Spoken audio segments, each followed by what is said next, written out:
Check-up, mesdames et messieurs, pour ce nouveau numéro, nous allons échanger avec le docteur Ange-Christian Ngondé sur la drépanocytose en RDC.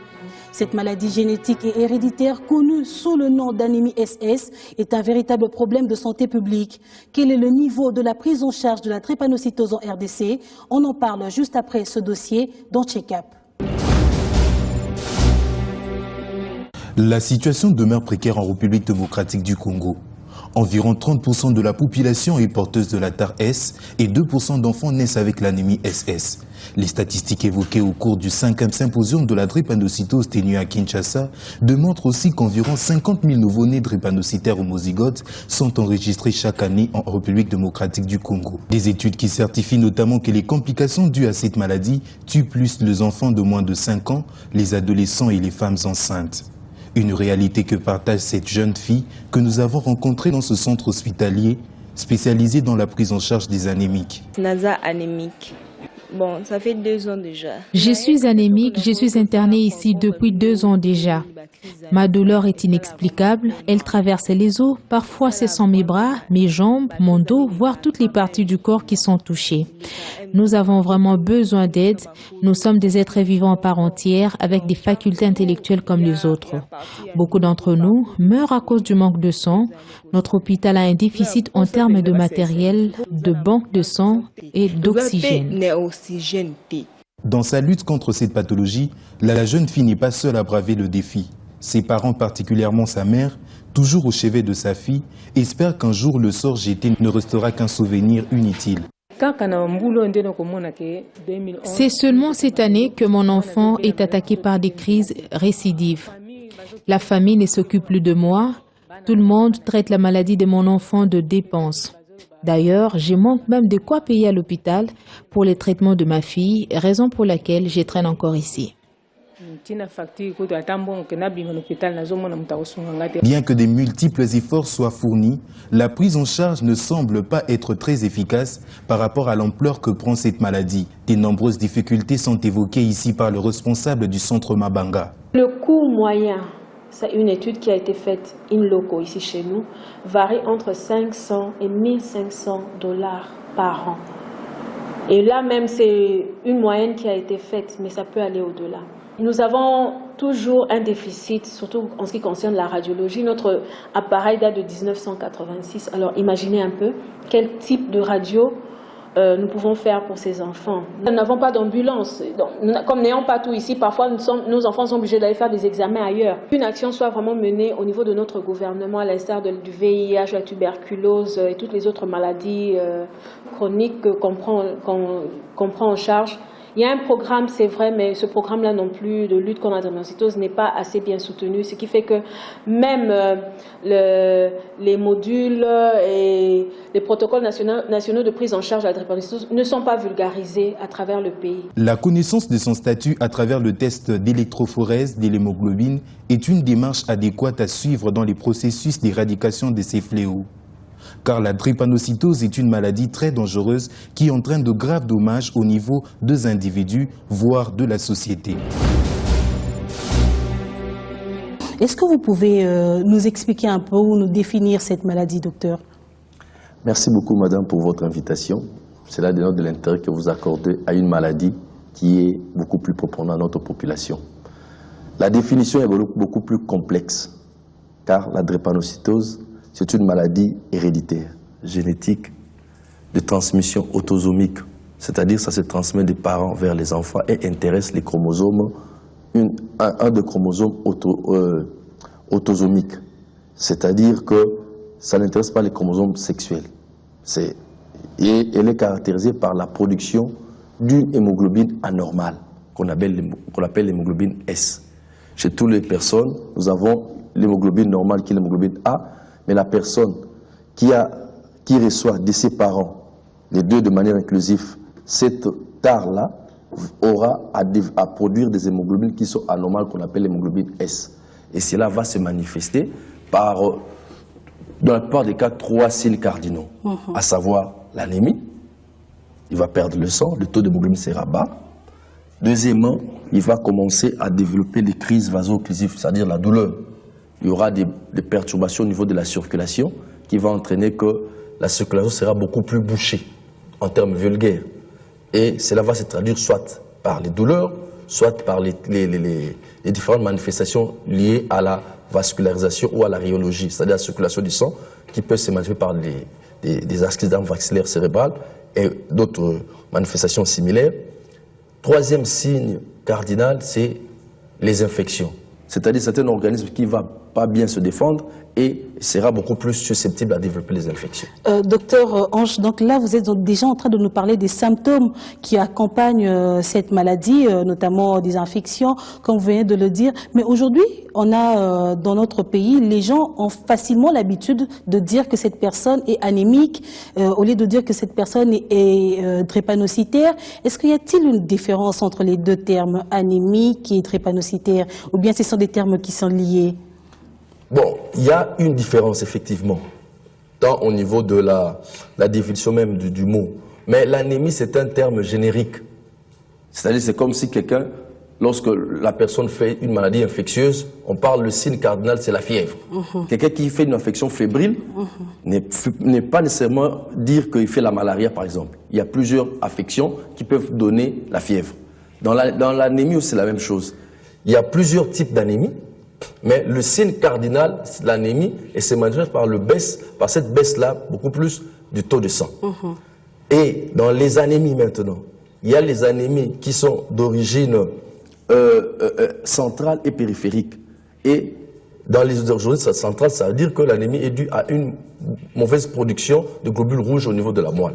Et l'anémie périphérique est due à une destruction des globules rouges dans la périphérie, c'est-à-dire dans la circulation. En cas d'autres types d'anémie, il y a des anémies qu'on appelle anémie quantitative et anémie qualitative. Là, on fait allusion à la qualité ou à la quantité d'hémoglobine qui se trouve dans le globule rouge. Parce que l'hémoglobine, c'est le pigment essentiel du globule rouge. Le globule rouge, c'est la cellule qui est chargée contenir l'hémoglobine qui fixe l'oxygène. Et l'oxygène qui est important pour la respiration cellulaire. Donc, comme l'hémoglobine, en fixant l'oxygène, c'est une protéine qui est indispensable. Le globule rouge, au stade mature, n'est constitué, n'a pas de noyau, il est constitué de cette hémoglobine qui peut être en grande quantité, dont la quantité peut être déficiente ou augmentée. Là, on a un autre type d'anémie, on a l'état thalassémie, ainsi de suite. Il y a une autre série de pathologies aussi liées à la qualité de l'hémoglobine. Nous avons les hémoglobinoses, notamment la drépanocytose. Et dans ces cas, il y a plusieurs types de drépanocytose. Dans ce qui nous concerne, la maladie est caractérisée par une anémie qui est due à une production d'une hémoglobine qui est de mauvaise qualité, qu'on appelle l'hémoglobine S. Mais quand est-ce qu'on parle de SS, de AS, ainsi de suite? Je dis que c'est une maladie héréditaire. C'est-à-dire que pour que la personne puisse développer la maladie, il doit avoir hérité de ses parents de manière inclusive cette tare-là, ces défauts S. Chacun de nous sommes le fruit de nos parents. C'est-à-dire pour qu'une personne détient le matériel génétique venant de ses parents. Si tu es AS par exemple, c'est-à-dire que tu as reçu de l'un de tes parents le A et de l'autre S. Pour qu'un individu soit SS, il faudrait que les deux parents soient porteurs de cette tare de manière inclusive, qu'ils puissent le transmettre. En termes simples, lorsque vous avez un enfant SS, il peut provenir de quel type de couple? C'est-à-dire, si les deux parents sont des SSSS, nécessairement, ils vont produire les SS. Si l'un des parents est SS, l'autre est AS, il y aura 50% de chances d'avoir des enfants SS. Lorsque les deux sont des AS, il y aura 25% de chances d'avoir des enfants SS. Donc, c'est dans ce sens-là. Lorsque et le SS, on les appelle homozygotes, drépanocytes homozygotes. Mais par contre, lorsque tu n'as reçu que d'un parent, la tare S, tu es hétérozygote, on l'appelle AS. Ouais. Docteur, est-ce qu'aujourd'hui en RDC, on a quand même des chiffres pour essayer d'évaluer le niveau de cette maladie? Il est difficile de parler de statistiques nationales. Parce que jusque-là, les études n'ont été menées que de manière partielle. Et dans le temps, il y a des études qui ont été menées avant l'indépendance et après, il y a quand même eu beaucoup de problèmes. Et actuellement, chacun essaie de mener des études dans sa manière pour produire, pour des besoins d'obtention de thèses, par exemple. Mais du moins, l'étude la plus récente que nous avons, c'est l'étude du professeur Chilolo, qui a fait un dépistage néonatal à travers la capitale. De cette étude, nous pouvons constater qu'il y a au moins 2% des enfants naissent SS homozygotes. au moins 2%.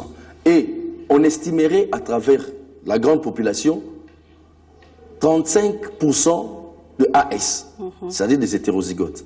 C'est-à-dire si nous sommes 100 dans une salle, soyez-en sûrs qu'au moins 35 personnes sont AS. Et 2% des naissances, 50 000 autour de, par rapport à l'échantillon qu'il y avait, étaient des SS. Alors, on estimerait que dans une population comme Kinshasa, qui compte 8 millions d'habitants, 1% serait de drépanocytaires homozygotes. Donc, vous faites les calculs, on a géré autour de 80 000 drépanocytaires dans notre population. Oui, des chiffres qui sont quand même alarmants, il faudrait le dire. Est-ce qu'il y a-t-il un moyen pour pouvoir prévenir cela? Éviter, oui, on peut l'éviter. Prévenir, on peut prévenir. Mais il faut aussi savoir que la drépanocytose, c'est le fruit aussi de l'évolution. C'est-à-dire, c'est un instinct de conservation de l'espèce humaine qui a été confronté au paludisme. C'est-à-dire l'homme, en voulant se protéger contre le paludisme, a développé cette mutation. Parce que c'est une maladie génétique, fruit d'une mutation. C'est-à-dire un acide aminé. La glucide a été remplacée par la valine et ce qui a commencé à produire au niveau de l'ADN donne la commande de produire une hémoglobine S de mauvaise qualité. Donc, et par rapport à cette épidémie, on a vu que les AS étaient résistants à la malaria par rapport au SS ou au AA. Donc, vous voyez que le AS résiste mieux à la malaria par rapport aux deux extrêmes AA et SS. Alors, comment éviter? Effectivement, on l'évite par le dépistage. Le dépistage à la naissance, comme le professeur Tchulolo a initié cela dans notre pays, le dépistage néonatal. C'est-à-dire, à la naissance, on peut commencer déjà à dépister les enfants. On appelle ça le screening néonatal. Tout enfant à la maternité, dont on fait le dépistage, on sait déjà qu'à 0 jour de la naissance, il est SS. On va mettre toute la batterie en marche pour la prendre en charge. À partir de ces moments, on va prévenir l'anémie, on va prévenir les infections, on va prévenir même les douleurs et on va augmenter l'espérance de vie des enfants drépanocytaires. Parce que 50% des enfants SS meurent avant l'âge de 5 ans. Donc si vous avez 100 enfants drépanocytaires, sachez que 50% ne vont pas atteindre l'âge de 5 ans. Et la mortalité ira comme ça chaque 5 ans, ce qui fait que dans l'ancienne mentalité, on pensait que les drépanocytaires ne dépassaient pas 18 ans. Or, s'il y a une bonne prise en charge au départ, par le dépistage bien sûr, ça vous permet d'avoir une population que vous allez beaucoup plus suivre dans le temps et prolonger leur expérience de vie. Tout à l'heure, vous disiez que le drépanocytaire ne dépassait pas 18 ans, comme les gens... Jadis, voilà, dans le temps, les gens pensaient que c'était le cas. Mais est-ce que vous pouvez nous donner l'âge aujourd'hui? Les drépanocytaires peuvent vivre jusqu'à quel âge aujourd'hui? Surtout pour ceux qui sont homozygotes, comme vous l'avez dit. Dépisté tôt, prise en charge correctement, il vit longtemps. L'espérance de vie se rapproche de la population générale. Je dis, dépisté tôt, prise en charge correctement, il vit longtemps. Cela a été constaté partout au monde, c'est-à-dire en Europe, en Amérique, partout au monde où on a eu à découvrir les drépanocytaires, et ça dépend aussi des formes de drépanocytose. Parce que la même forme qu'on a ici en Afrique centrale, ce n'est pas nécessairement la même qu'on a en Afrique de l'Ouest et en Asie, et en Europe, avec les mouvements de migration aux États-Unis. Donc, le développement de la drépanocytose maladie dépend aussi de l'environnement dans lequel le drépanocytose évolue. Mais lorsqu'il est dépisté tôt et pris en charge précocement, le drépanocytaire vit longtemps. Et ici, dans notre pays, on a des drépanocytaires qui ont une espérance de vie de plus de 50 ans aussi. Docteur, vous êtes souvent en contact avec des malades drépanocytaires, même avec des personnes qui sont porteurs de la TAR-S, qui sont homozygotes, mais qui veulent également épouser une personne qui est de même statut qu'eux. Quels sont les conseils que vous leur prodiguez, enfin, qu'ils puissent soit arrêter leur rompre ou bien suivre des soins appropriés afin d'éviter d'avoir des enfants anémiques ou des enfants qui vont décéder avant 5 ans? Bon, le problème est que d'abord, il faut qu'on recadre un peu les choses. Nous menons la lutte contre la drépanocytose et non contre les drépanocytaires. Parce que c'est un fait. Aujourd'hui, on ne sait pas dire à tout le monde de ne pas se marier, c'est difficile. Quand on sait comment les mariages se déroulent dans notre pays et comment les enfants viennent au monde dans notre population. Il y en a pour lesquels les familles ne se rendent même pas compte. Ah, l'enfant est déjà enceinte. Donc, c'est qu'on conseille effectivement que le dépistage se fasse un peu plus tôt. La sensibilisation se fasse un peu plus tôt, le dépistage, de sorte que l'enfant en grandissant a ce critère-là en lui, il sait que moi je suis AS, pour éviter d'avoir des enfants SS, je dois me marier avec un AA, par exemple. Mais vous venez même d'évoquer le problème tout à l'heure, là. C'est pas facile, un jeune garçon ou une jeune fille qui rencontre un jeune garçon en route et qui font de rapports sexuels sans peut-être se protéger, et la fille tombe enceinte, s'ils sont du même statut, comment faire à ce que, comment prendre en charge cet enfant-là qui va naître? Voilà pourquoi nous disons qu'il y a l'aspect sensibilisation, prévention et l'aspect prise en charge. Parce que s'il y a des cas comme ça, nous, on ne va pas faire l'apologie. Si l'enfant, la femme est déjà enceinte, qu'est-ce qu'on doit faire? On doit organiser les bonnes conditions pour bien prendre en charge cet enfant. Cet enfant qui va naître. Ça va naître, drépanocytaire ou pas, c'est un enfant qui a droit à la vie. Il n'a pas demandé à être. Il faut agir en amont, que les gens puissent se dépister, pas 48 heures avant le mariage, pas un mois avant le mariage, pas après avoir fait 7 ans de fiançailles et 2 jours avant le mariage, vous vous dépistez. C'est difficile, pas c'est un problème de cœur. Mais lorsque le dépistage est fait tôt, à la naissance déjà, ou en milieu scolaire, là, la personne peut intégrer ça dans ses critères de choix. Mais si vous attendez la veille, c'est un peu difficile. Voilà pourquoi nous allons sur la sensibilisation, mais la prise en charge reste la prise en charge. Parce qu'on aura toujours des drépanocytés. Et par rapport à ça, il faut bien orienter la prise en charge. On parle de la prise en charge. Est-ce que la qualité et la quantité de soins dispensés en RDC sont quand même efficaces pour pouvoir bien prendre en charge ces malades? Parce qu'aujourd'hui, on ne reconnaît que 2 centres de santé, à ce que je sache, moi, qui prennent correctement en charge ces personnes vivant avec cette maladie. Comment vous, en tant que médecin, vous jugez cette prise en charge en RDC? Oui, il y a un problème. Il y a un problème de la prise en charge. C'est vrai que le système de santé pose problème à notre pays. Mais particulièrement par rapport à la drépanocytose, on dit que la drépanocytose est une maladie orpheline. Parce qu'elle ne bénéficie pas de beaucoup plus d'attention par rapport à d'autres maladies. Or, c'est une maladie, effectivement, qui intéresse la race noire. Nous avons la forme la plus, qui pose beaucoup de problèmes, l'homozygote SS. Donc, la quantité de la prise en charge n'est pas à la hauteur. Jusque-là, nous n'avons que des hôpitaux tertiaires, vous l'avez dit. Il y a le centre Mabanga, qui est un centre de recherche pour la drépanocytose. Il y a l'hôpital Monkole, qui prend de l'envol, hyper équipé. Mais imaginez, madame, pour une population de 80 000 malades, évidemment, ces 2 centres, que vous le voulez ou pas, seront submergés par des malades. D'où il faut une autre politique, c'est-à-dire de favoriser la prise en charge de proximité, de sorte que les cas les plus complexes soient référés dans ce centre tertiaire. Et c'est ce que nous allons promouvoir, nous sommes en train de promouvoir la prise en charge de proximité pour que le suivi de routine se fasse dans les hôpitaux de proximité, de telle sorte lorsqu'il y a crise qui dépasse les structures de proximité, qu'on l'oriente vers les centres tertiaires. Oui. Donc on doit dire que jusque-là, la prise en charge est encore hypothétique en RDC. Pas hypothétique parce qu'avec le réseau de drépano dont nous coordonnons, nous avons eu à former 13 hôpitaux à travers la capitale. Nous avons eu à former les médecins, les infirmiers, les techniciens des labos et même les relais communautaires pour que dans ces 13 hôpitaux-là, la prise en charge soit efficiente. Et à partir de ces moments-là, lorsque les malades sont pris en charge, et ces 13 hôpitaux doivent être en relais avec mon collègue, avec ma banga, de sorte que si ce sont des cas qui les dépassent, qu'ils puissent les référer. Donc il y a un début, il y a une bonne volonté. Mais le deuxième, c'est un problème de moyens. D'abord, le dépistage lui-même, le test, c'est autour de $20. Ce n'est pas la bourse. Donc il faut des financements d'abord pour les examens des labos. Un drépanocytaire, lorsqu'il doit être vu, c'est pas seulement la consultation, il doit faire des examens des labos. Parce que c'est un problème de sang. Vous devez savoir quel est son taux d'hémoglobine, quel est ce globule blanc, ainsi de suite. Il y a un examen qui doit accompagner toute consultation. Et vous savez, l'examen des labos, c'est tout un problème dans nos pays pour le réaliser. Donc cet aspect-là n'accompagne pas. Et aussi l'aspect médicaments. Il y a des médicaments qu'il doit prendre toute la vie. Toute sa vie, il doit prendre. Il y a des médicaments pour certains qui vont développer beaucoup plus de problèmes. Il y a des médicaments spécifiques qu'on leur donne pour réduire les crises, ainsi de suite.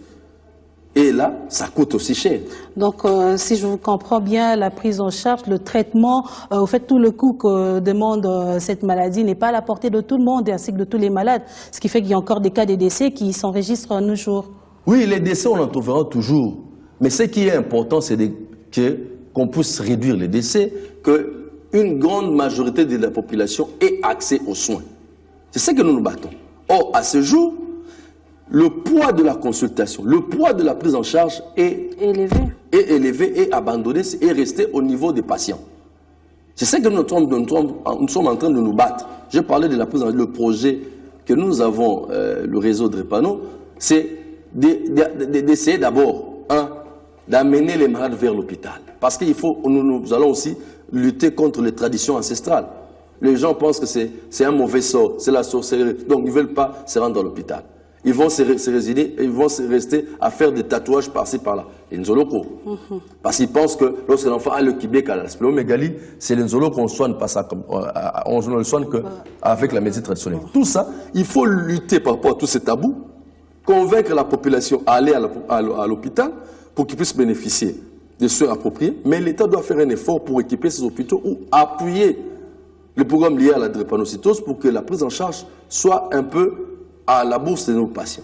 Docteur, vous parlez des médecins traditionnels ou des tradipraticiens, comme on les appelle. Certains pensent vraiment que c'est une meilleure méthode pour pouvoir vite guérir. Vous, en tant que médecin, qu'est-ce que vous dites? Qu'est-ce que vous conseillez à ces personnes qui recourent à la médecine traditionnelle pour pouvoir vite guérir de cette maladie? Oui, il faut être prudent. Il faut être prudent dans la mesure où nous sortons d'une histoire. Le monde n'a pas commencé aujourd'hui. C'est-à-dire nos ancêtres, avant que n'arrive la modernité ou la médecine occidentale, probablement il y avait aussi la drépanocytose. Il s'est soigné comment? Probablement avec les plantes et ainsi de suite. Moi, je voulais dire ceci. La médecine traditionnelle, on veut bien. Mais un médicament doit passer par ce que nous appelons la rigueur scientifique. Ça doit être testé au niveau des animaux, au niveau des hommes. On doit tester la toxicité au niveau du foie et au niveau du rein pour déclarer que ce médicament peut être administré à l'homme. Vous voyez déjà, ce cheminement-là n'est pas toujours respecté. Deuxièmement, on peut avoir dans notre alimentation une équipe qui a été menée. Au niveau du symposium, on en a parlé. Il y a une étude qui a été menée par une équipe de la pharmacie, faculté de pharmacie à l'université. Dans nos plantes, il y a toujours des plantes qui ont un effet sur la falsification de l'hémoglobine au niveau des globules rouges. C'est-à-dire, il y a des aliments, quand vous le prenez, vous sentez qu'il y a un effet sur le globule rouge. Ce sont des aliments qu'on prend. Mais là, ne veut pas dire qu'on corrige la maladie. Parce que je dis que c'est une maladie héréditaire et génétique. On ne va pas corriger le gène.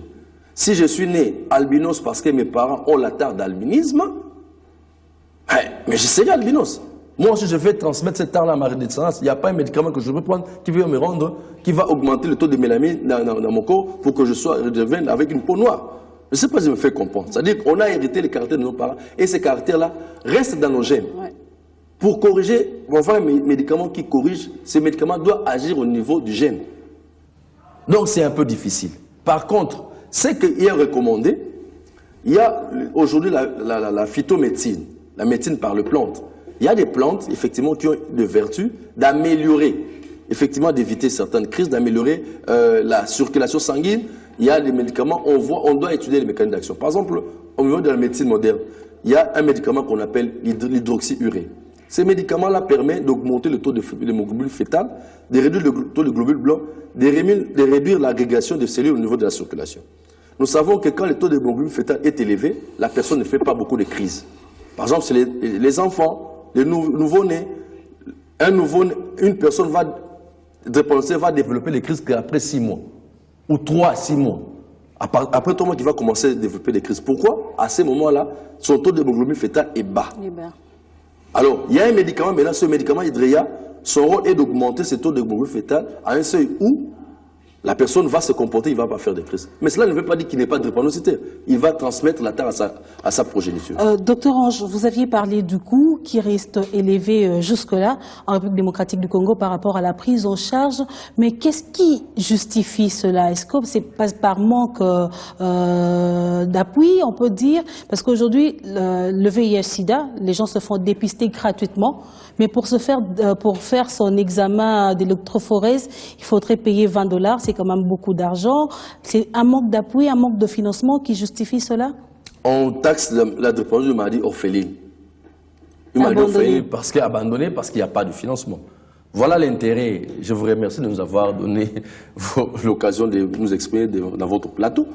C'est à interpeller tous les bailleurs de fonds, l'autorité, ainsi de suite, pour qu'on mette la main à la charge. L'électrophorèse doit être un examen qui doit être apporté de tout Congolais et ça doit être gratuit. Mais malheureusement, il n'y a pas de subvention. C'est ce que je dis, c'est-à-dire il y a des efforts par-ci, par-là. Par exemple, au cours de la journée mondiale, par exemple, on organise un dépistage gratuit. Les premiers venus seront servis. Le 19 juin, on a une journée mondiale, on va célébrer la journée mondiale au centre culturel Boboto, avec dons bénévoles de sang. Ceux qui viendront là, on va leur offrir ce dépistage-là gratuit, mais après ces jours-là. Point d'interrogation. C'est là tout le problème. Donc il faut effectivement beaucoup de moyens pour que, là on part que Kinshasa. Si vous allez à l'intérieur, et vous savez bien, il a été prouvé, les mariages consanguins favorisent aussi la drépano. Parce que dans une famille, vous pouvez avoir la même tare qui peut... Vous savez que ce type de mariage, quand on s'est marié au niveau des ethnies, des clans, et ainsi de suite, il y a possibilité. Donc, le problème se pose dans presque toutes nos provinces. Toutes nos provinces plutôt. Alors, à ce moment-là, il faudrait qu'il y ait une mobilisation nationale. Il faudrait vraiment qu'on puisse mettre beaucoup plus de moyens. Vous êtes du réseau Drépano. Est-ce que vous attendez seulement le 19 à l'occasion de la célébration de la journée pour faire des actions de dépistage gratuit, ou bien vous pouvez également un dépistage gratuit? Est-ce que vous pouvez également penser à le faire dans d'autres occasions en dehors de la journée internationale? Je vous ai parlé tantôt de ce projet de prise en charge de proximité. Nous sommes réseau, nous fédérons. Nous essayons de contacter par-ci, par-là, là où il y a des facilités. Nous essayons de le mettre au niveau de la population. Par exemple, le professeur Tchilolo fait le dépistage gratuit des enfants de moins de 5 ans. Nous avons l'information, nous l'apportons au niveau des hôpitaux pour qu'ils puissent intégrer, pour leur faciliter ce dépistage-là. Nous amenons, par exemple, nous avons les hôpitaux qu'on a identifiés. Nous amenons les intrants, les médicaments pour que la population puisse accéder aux soins médicaux au moindre frais. Nous n'attendons pas le 19, mais nous disons que comme c'est une journée mondiale, il faut mener des actions de sensibilisation de la masse et on en profite pour que ce jour-là, les gens fassent leur électrophorèse d'hémoglobine et aussi le groupe sanguin. Parce que les gens confondent toujours. Il y en a qui disent, moi je suis O positif, comment je peux avoir un enfant SS? Il y a deux choses différentes là-dedans. Et on fait les deux examens pour que chacun sache que ce sont les systèmes d'identité de chacun de nous. Mais docteur, j'aimerais également poser une question par rapport au traitement. Comment ça se fait? Ça se soigne seulement à l'hôpital ou bien même en ambulatoire? Oui, il y a le grand problème du drépanocytaire, c'est d'éviter les crises. Parce qu'une crise chez le drépano, c'est une urgence, parce qu'il peut partir au cours d'une crise. Et les complications de la drépanocytose partent de la tête aux pieds. C'est comme on dit, tu me donnes l'organe, je te donne la complication. Au niveau de la tête, tu as l'AVC. Au niveau des yeux, tu as des rétinopathies. Au niveau de la sphère oreille, il y a des infections. Au niveau du thorax, il y a des syndromes thoraciques aigus. Il y a même des cardiopathies liées à la drépanocytose. Il y a au niveau même de l'abdomen, n'en parlons même pas, il y a des cholécystites. Ils peuvent faire. Il y a même des crises douloureuses abdominales qui peuvent faire. Il y a même cette splénomégalie, la rate Kibeka. Il peut y avoir des problèmes au niveau de la rate. Au niveau des systèmes ostéo-articulaires, il y a des ostéomyélites liées aux salmonelloses ou à d'autres germes qui peuvent faire aussi. Et aujourd'hui, même avec la tuberculose, ils ont aussi des tropismes chez les drépanocytaires. Donc, vous voyez, il y a même le priapisme chez les drépanocytaires hommes. Donc, vous voyez, il faut éviter les crises. Il faut éviter aussi des complications chroniques. Le traitement de la drépanocytose, c'est d'abord le conseil au niveau de la maison. C'est d'abord à domicile. Donner des bons conseils, des règles d'hygiène de drépanocytaire. À la domicile. Deuxièmement, un drépanocytaire doit avoir un médecin qui le suit au moins chaque mois ou chaque 2 mois. Qu'il y ait crise ou pas. C'est la prévention le meilleur traitement de la... Il y a des médicaments prophylactiques. Il y a une bonne vaccination. Le calendrier vaccinal doit être bien suivi. Bien suivi. Il y a en plus de vaccins du système PEV, il faut ajouter d'autres vaccins. Et il doit l'avoir régulièrement toute sa vie. Il y a ce vaccin-là. Et puis maintenant, lorsqu'il est bien suivi, lorsqu'il y a des crises, effectivement, on va voir c'est quel type de crise. Est-ce une crise douloureuse, une crise liée à l'infection, une crise d'anémie? Et suivant les crises, on va soigner pour lever l'urgence. Et après l'urgence, on met un traitement pour prévenir ce genre de crise. On est vraiment en train de chuter, mais j'ai encore quelques petites questions à poser. Est-ce que la maladie touche indistinctement l'homme et la femme? Non, il n'y a pas de préférence, il n'y a pas prépondérance des sexes. On a presque la même répartition au niveau des sexes. Une femme drépanocytaire qui est enceinte, développe-t-elle des signes qui sont différents des autres personnes? La grossesse, c'est un état physiologique. De manière générale, c'est un état où la femme doit être suivie pour voir si sa grossesse n'est pas à risque ou est normale. À haut risque ou n'a pas de risque pour l'accouchement. Mais lorsqu'une femme drépanocytaire tombe enceinte, sa grossesse est taxée à haut risque. Donc, dès le jour où on diagnostique la grossesse, jusqu'après même l'accouchement, il doit être vu par son médecin chaque jour. Parce qu'il faut suivre, il va développer des anémies, il faut peut-être transfuser. L'enfant là ne doit pas arriver jusqu'à 38 semaines, peut-être avant, il faut déjà songer à extraire, que la maman puisse accoucher avant. Parce qu'à un certain moment, il n'y aura pas une bonne perfusion fœto-maternelle, l'enfant peut mourir. Donc, et la maman, durant l'accouchement, il faut bien l'entamer parce qu'ils peuvent développer des crises vaso-occlusives. Il y aura toutes les complications qui peuvent survenir durant la grossesse qui nécessitent une surveillance continue, monitorée de la grossesse chez un drépanocytaire. Donc, c'est une grossesse à haut risque. Docteur, vous aviez parlé du sang, un problème que rencontrent beaucoup des malades drépanocytaires. Est-ce qu'il y a toujours des sangs en quantité pour pouvoir aider ces personnes? Merci beaucoup, madame. Voilà pourquoi le thème de cette année, nous disons une solidarité par notre don bénévole de sang. Le sang a toujours posé un problème parce qu'il n'y a pas une pharmacie qui fabrique le sang. Voilà pourquoi nous appelons la population à toujours donner du sang, à faire le don bénévole de sang. Et le dépensé aura toujours un besoin de sang. Cette année, durant le 5e symposium, on en a fait allusion. Le sang, la sécurité de transfusion, on en a fait allusion. Il y avait même un séminaire 2 jours ou 3 jours avant qui était essentiellement destiné à la sécurité de transfusion en Afrique centrale. Donc, le sang a une grande importance. Voilà pourquoi le 19 juin même, au centre Boboto, à partir de 9h30, on va faire une campagne de dons bénévoles du sang pour les drépanocytés. On va terminer par le 5e symposium international de la drépanocytose que la RDC a abrité il y a quelques jours. Est-ce qu'on doit dire que les résolutions prises lors de cette rencontre pourraient quand même aider notre pays à avancer dans la lutte contre cette maladie? Mais bien sûr, les résolutions ont toujours été prises. Les résolutions aident toujours les scientifiques à évoluer. Par exemple, je dirais durant ces 3 journées-là, du point de vue scientifique, on a appris beaucoup de choses sur la prise en charge. Du point de vue scientifique, il y a eu des présentations de qualité qui nous permettent à recadrer ou à améliorer notre prise en charge. Et comme la RDC qui dirige cette année le REDAC, en l'occurrence le professeur Tchelo qui est maintenant président du REDAC, ça dit qu'on va mener des actions de manière à vulgariser du point de vue scientifique tout ce qui a été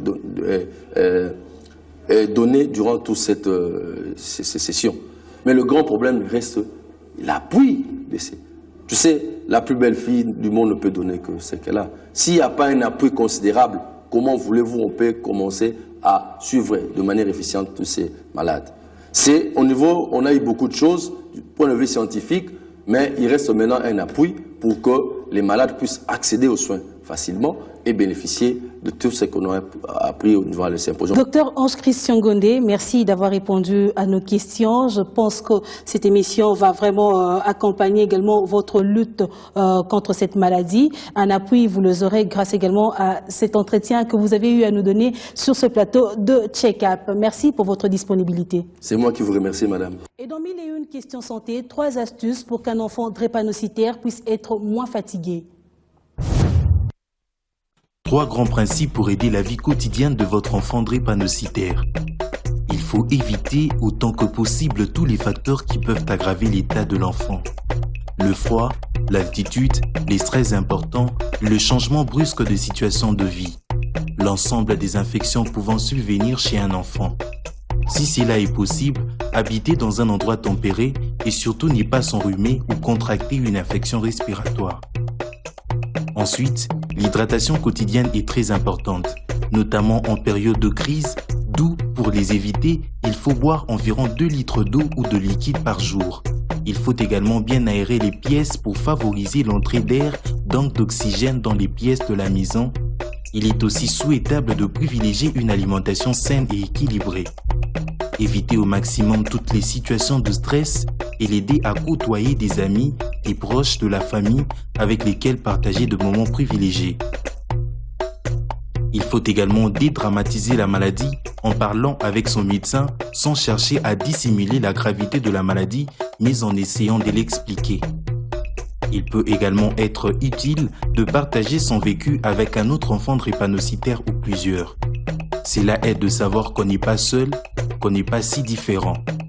Avec ces quelques conseils, votre enfant drépanocytaire pourra vivre sa vie quotidienne plus sereinement. Mesdames et messieurs, c'est donc la fin de ce numéro de Check-up. Restez donc branchés sur B1 Télévision.